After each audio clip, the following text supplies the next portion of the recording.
जसपुर में आप देखें कि रोडवेज बस अड्डा डबल इंजन की सरकार और अजय भट्ट जी से वो फ्लाईओवर नहीं हुआ। जल भराव की समस्याओं पे जो ढोल पीटते थे आप कांग्रेसी, उसका समाधान माननीय मुख्यमंत्री पुष्कर सिंह धामी ने करोड़ों रुपए का प्रोजेक्ट दे कांग्रेस पार्टी तो विकास के ढोल पीटती, विनाश के ढोल नहीं पीटती। डबल इंजन की सरकार है। माननीय अजय भट्ट जी बता दें कि इस सरकार ने और इन मंत्रियों ने, इन सांसदों ने क्या विकास कार्य करेंगे। कांग्रेस में गुटबाजी कहीं ना कहीं देखी जाती है। आप देख रहे हैं उत्तराखंड की सच्चाई में, आपके साथ आरिफ खान। लोकसभा चुनावों को लेकर राजनीतिक दलों ने अपनी कमर कस ली है और राजनीतिक दल लोकसभा चुनाव को फतेह करने के लिए लग गए हैं। तो वहीं भारतीय जनता पार्टी ने उम्मीदवारों की घोषणा कर दी है। उत्तराखंड में 3 उम्मीदवारों के नामों की घोषणा करी है, जिसमें उधम सिंह नगर नैनीताल लोकसभा सीट से अजय भट्ट को दावेदार बनाया है। उसको लेकर तमाम चर्चा है। हमारे साथ कांग्रेस महानगर जिला अध्यक्ष मुशर्रफ हुसैन हैं। उनसे तमाम सवाल, हमारे सीधे सवाल और तीखे सवाल होंगे।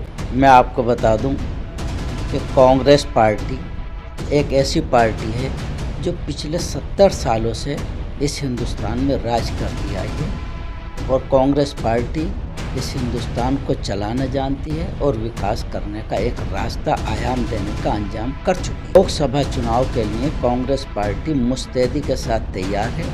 चुनाव जब भी होंगे, जैसे भी होंगे, कांग्रेस पार्टी 5 लोकसभा सीट के इस उत्तराखंड प्रदेश से जीत कर रहेगी। आपने जहां तक भारतीय जनता पार्टी के प्रत्याशी घोषित होने का सवाल किया कि नैनीताल उधम सिंह नगर लोकसभा सीट से, वही बिल्कुल ऐसे व्यक्ति को टिकट दिया है जो भारतीय जनता पार्टी के पास कोई प्रत्याशी नहीं था। भारतीय जनता पार्टी ने पिछले ही पुराने व्यक्ति को थोप कर जनता के ऊपर रख दिया है। थोपा थोपाया कैंडिडेट साबित होगा। अजय भट्ट जी का मैं मालूम करना चाहूँगा कि पिछले 5 साल में माननीय अजय भट्ट जी केंद्रीय सरकार में राज्य मंत्री का रूप भी हमें हैं।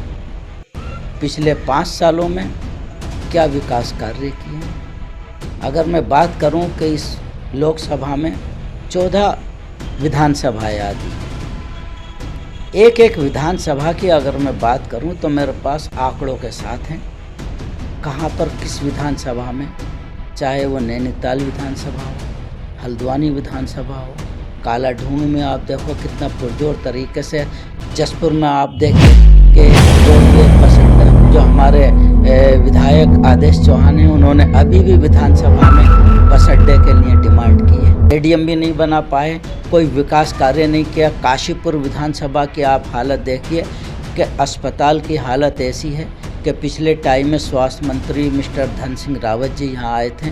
उन्होंने बड़ी बड़ी लंबी हवाई घोषणाएं की थी कि इतने 100 बेडों का अस्पताल होगा, इतने डॉक्टरों की यहाँ पर नियुक्ति किया जाएगी, इतनी नर्स यहाँ पर होंगी, MRI की मशीन लगेगी। आप देखिए कि यहाँ पर कुछ कार्य अस्पताल में कोई एक डॉक्टर की नियुक्ति हुई तो बता दो आप, कोई एक नर्स का स्टाफ रखा गया तो बता दो। सर भाई, मैं आपको याद दिलाना चाहूँगा, एम्स लेकर आए वो उधम सिंह नगर में। कौन लेकर आया एम्स? एम्स तो गवर्नमेंट की स्कीम है। एम्स जो है गवर्नमेंट का एक पार्ट है और वो जो गवर्नमेंट है, सेंट्रल गवर्नमेंट, वो स्टेट गवर्नमेंट को ये एम्स हॉस्पिटल जहाँ जहाँ अपने हिसाब से देती है। काशीपुर में आप देखो तो फ्लाईओवर की हालत देखो, डबल इंजन की सरकार। आप ये समझ लीजिए कि पिछले 6 साल बीत चुके हैं, 7वां साल चल रहा है, एक तिनके के बराबर फ्लाईओवर है। क्या डबल इंजन की सरकार और अजय भट्ट जी से वो फ्लाईओवर नहीं हुआ? आप देख रहे हैं इस फ्लाईओवर से पिछले 6 सालों से यातायात व्यवस्था पूरी चरमरा कर रह गई है। मरीज आता है तो उसे कई किलोमीटर आकर यहाँ हॉस्पिटल में एडमिट कराना पड़ता है। शर्म आनी चाहिए कि यहाँ की जो जनता है वो इतनी त्रस्त आ चुकी है कि इससे अच्छा तो ये फ्लाईओवर ना ही बनता, तो उसी से अच्छा हमारा काशीपुर होता। आप देखिए यहाँ जल भराव की समस्या, जल भराव की समस्याओं पे जो ढोल पीटते थे आप कांग्रेसी, उसका समाधान माननीय मुख्यमंत्री पुष्कर सिंह धामी ने करोड़ों रुपए का प्रोजेक्ट दे के किया है। उसको लेकर क्या करें? कांग्रेस पार्टी ने आज तक कोई ढोल पीटा ही नहीं है। पिछले 10 सालों से तो मिस्टर धामी जी यहाँ पर मुख्यमंत्री है, भारतीय जनता पार्टी सरकार है। ढोल अगर खोखले पीटेंगे तो हमारे माननीय मुख्यमंत्री जी पीटेंगे। कांग्रेस पार्टी तो विकास के ढोल पीटती, विनाश के ढोल नहीं पीटती। जहाँ तक आपने मुख्यमंत्री जी से कहा कि साहब उन्होंने इतनी घोषणा की, आप बता दो धरातल पे कौन सी घोषणा कामयाब हुई है? काशीपुर में आप बता दो, माइनर के लिए आप कह रहे हैं कि इतने रुपए सैंक्शन किए, कौन सी माइनर नहर बन गई? माइनर के पास लक्ष्मीपुर पट्टी जहाँ से ये नहर गुजरती है, उस सड़क की हालत यह है कि सड़क नहीं है, गड्ढे ही गड्ढे। उस गड्ढों में सड़क को देखने के लिए आंखें चार करनी पड़ती हैं। ई रिक्शा में अगर कोई मरीज जा रहा है तो उसका वहाँ दम निकलने को तैयार है। कई लोग यहाँ पर सड़कों पर गिर गिर कर जख्मी हो चुके हैं। एक किलोमीटर की 2 किलोमीटर की वो सड़क तो बना नहीं पा रहे हैं, तो ये माइनर की नहर का क्या विकास करेंगे? आप बता दो मुझे। आपके सामने ये तो सब कुछ आप देख रहे हैं। आप भी यहीं के निवासी आरिफ साहब, आप जिस तरह से उत्तराखंड की सच्चाई के माध्यम से जनता की बात को, जनता की आवाज़ को इस सरकार के कानों तक पहुंचाने का काम करते हैं, मैं आरिफ साहब आपको बधाई देता हूं। और कांग्रेस पार्टी कभी हवाई फायर नहीं करती है। 10 साल से उत्तराखंड में भाजपा की सरकार है, 10 साल से सेंट्रल में भाजपा की सरकार है, डबल इंजन की सरकार है। माननीय अजय भट्ट जी बता दें कि इस सरकार ने और इन मंत्रियों ने, इन सांसदों ने क्या विकास कार्य करेंगे? बात करी जाए जमीनी स्तर पर, लगातार कांग्रेस को देखा जा रहा है कि कोई भी ऐसी कांग्रेस की तैयारी लोकसभा चुनावों को लेकर कौन कहता है? गलत है, सरासर गलत और झूठ है। जिस तरह से झूठों की सरकार ये चल रही ना, इस तरह से ये झूठ फैलाती है। पिछले 2 महीने पहले अखिल भारतीय राष्ट्रीय कमेटी के हमारे अध्यक्ष माननीय मल्लिकार्जुन खड़गे जी देहरादून में आए, जो उन्होंने BLA अध्यक्षों की, बूथ अध्यक्षों की मीटिंग ली और कार्यकर्ताओं को संबोधित करके निर्देश दिए हैं। ये जीता जागता मिसाल है। हमारी नवनियुक्त प्रभारी कुमारी शैलजा व्यास जी 2 दफ़ा देहरादून आ गई हैं। दोनों दफ़ा आकर उन्होंने पिछली दफ़ा भी जो कांग्रेस के बड़े बड़े कद्दावर नेता हैं उनसे फीडबैक लिया। हम जितने जिला अध्यक्ष हैं, अभी भी पिछले दिनों में जिला अध्यक्षों को बुलाकर 20-20 मिनट, 25-25 मिनट पर हमसे प्रत्याशी के लिए राय मशवरा किया। ज़मीनी स्तर पर लड़ाई लड़ने के लिए हमसे उन्होंने निर्देश दिए। कौन कहता है कि पिछले टाइम से हम हवाई फायर या विकास की या हम ज़मीनी स्तर पर काम नहीं कर रहे हैं? माननीय प्रदेश के अध्यक्ष करण मेहरा जी, जो एक ये से युवा कर्मठ संघर्षशील हमारे अध्यक्ष हैं उत्तराखंड के, माननीय करण मेहरा जी जब से बने हैं कुर्सी पर नहीं बैठे हैं, देहरादून नहीं टिके हैं। हर विधानसभा में जाकर जनता के साथ साथ, जनता से तो वो रूबरू होते ही रहते हैं, लेकिन उसके साथ साथ एक एक कार्यकर्ता से, एक एक अपने जिला अध्यक्ष से, एक एक माइनॉरिटी के अध्यक्ष हो, चाहे सेवा दल के अध्यक्ष हो, चाहे वो अल्पसंख्यक के अध्यक्ष हो, चाहे छात्र संघ के अध्यक्ष हो, चाहे हमारे युवा कांग्रेस के अध्यक्ष हो, सबसे माननीय करण मेहरा जी एक एक कार्यकर्ता से फीडबैक लेकर प्रत्याशी के लिए और ज़मीनी स्तर के लिए कार्य कर रहे हैं। मैं धन्यवाद दूंगा ऐसे प्रदेश अध्यक्ष जिनका नाम करण मेहरा जी है।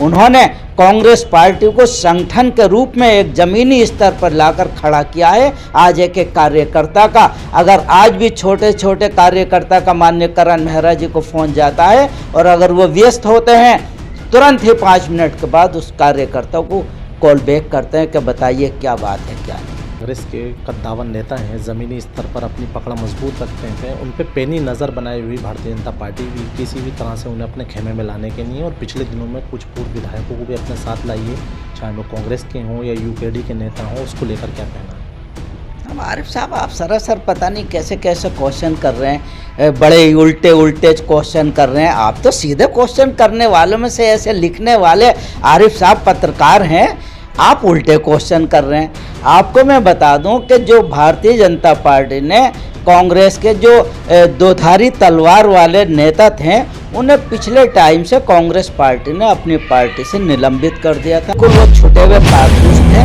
न इधर के था न उधर थे, कांग्रेस पार्टी ने निकाल कर बाहर का रास्ता दिखा दिया।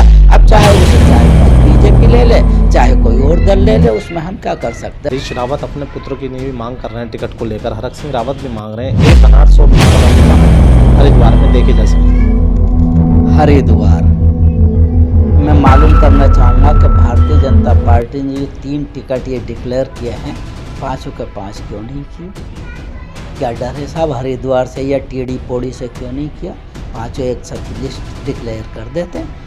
जहाँ तक आपने 1 अनार 100 बिनार वाली बात कही है, हमारी 5 विधानसभाओं पर एक नहीं 5-5 7-7 प्रत्याशियों ने आवेदन कर रखे हैं।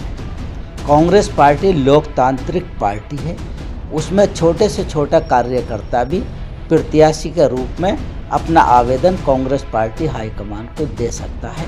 अब ये पार्टी हाईकमान का काम रहता है कि उसकी नज़रों में कौन प्रत्याशी जिताऊ होगा उसको हम संबल दें, उसको हम पार्टी प्रत्याशी बनाएं।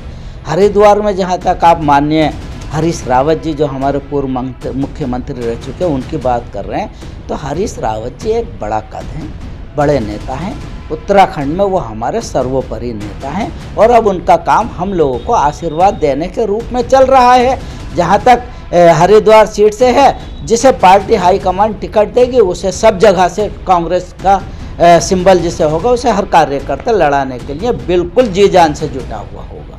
बात करें मुशर्रफ हुसैन जी, अभी भी कांग्रेस में गुटबाजी कहीं ना कहीं देखी जाती है। हरीश रावत का बयान था पिछले दिनों में कि करण मेहरा संगठन में रहेंगे या लोकसभा प्रत्याशी के लिए मांग करेंगे, उसको लेकर के देखिए, माननीय प्रदेश अध्यक्ष करण मेहरा जी किसी चीज़ के लिए कोई मजबूर नहीं है। माननीय करण मेहरा जी को कांग्रेस पार्टी ने सब कुछ दिया है।